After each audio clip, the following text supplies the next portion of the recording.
내 나이 58세. 23살에 결혼해 아들, 딸 두 아이 낳아 키우며 부자는 아니었지만 남편과 성실하게 열심히 살았습니다. 감사하게도 두 아이 모두 대학교까지 마친 뒤 결혼해서 예쁜 가정도 이루었지요. 아이들이 모두 분가하자 남편과 나는 여행을 다니며 여유로운 시간을 보내고 있었습니다. 그러던 어느 날 며느리가 임신을 했다는 반가운 소식을 전해주었습니다. 손주가 태어난 기쁨도 잠시. 며느리와 아들은 직장 생활 때문에 아이를 어떻게 키워야 할지 걱정이 앞선다고 고민을 털어놓았고, 며칠 후 아들 내외는 아이가 커서 어린이집에 가게 될 때까지만이라도 아이를 돌보아 주셨으면 좋겠다는 부탁을 했습니다. 평소 아이는 부모가 직접 키우는 것이 가장 좋다고 생각하기도 했었고, 친구들에게 황혼 육아는 허튼 짓이라는 말도 종종 들었던 터라 아들 내외의 부탁은 적잖이 당황스러웠습니다.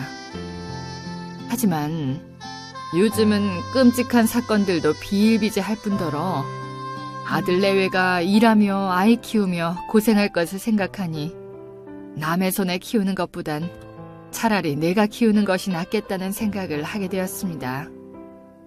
결국 저는 주변 사람들이 뜯어말리던 손주 돌보기를 시작하게 되었지요. 걱정과는 달리 손주는 예쁘기만 했고 저 또한 중요한 일을 맡았다는 생각에 오히려 삶의 활력이 생기는 것 같았습니다. 그러나 역시 손주를 키우는 것은 젊은 시절 내 아이를 키우는 것과는 많이 달랐고 육체적으로도 힘에 부치기 시작했습니다. 무엇보다도 아들 내외가 왠지 못 믿어하는 기색을 보이면 내가 손주를 잘못 보고 있는 건가라는 생각이 들어 난감하고 속이 상했습니다.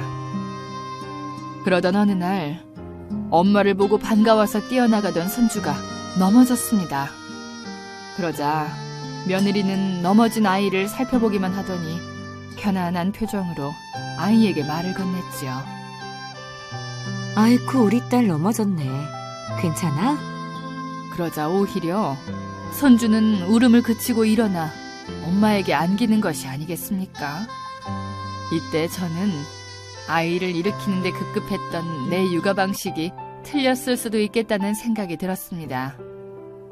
그날 저녁 이런 생각을 며느리에게 말했더니 며느리는 오히려 저에게 인정을 받은 것 같아 기쁘고 감사하다며 자신도 육아 관련 책들을 보고 배운 것이라고 말했습니다.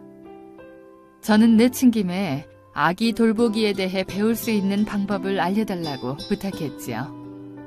얼마 후 저는 며느리의 도움으로 손자녀를 돌보는 할머니, 할아버지를 위한 교육 프로그램에 참여하게 되었습니다.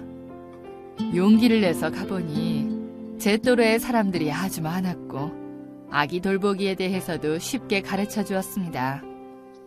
특히 손자녀를 돌보는 조부모의 건강관리와 개인적인 생활이 반드시 필요하다는 교육은 든든한 지원군을 얻은 느낌이었습니다. 손주를 잘 돌보고 싶은 마음만을 앞세우기보다는 올바른 육아란 무엇인지에 대해 방법을 찾고 하나씩 해결하려고 노력하다 보니 이젠 아들 내외에게도 인정받는 육아 베테랑이 되어 있는 나 자신을 발견하게 되었습니다. 몸고생, 마음고생하는 황혼 육아보다는 체계적인 손주 돌보미 교육을 통해 3대가 행복해지는 계기를 마련하시길 바랍니다.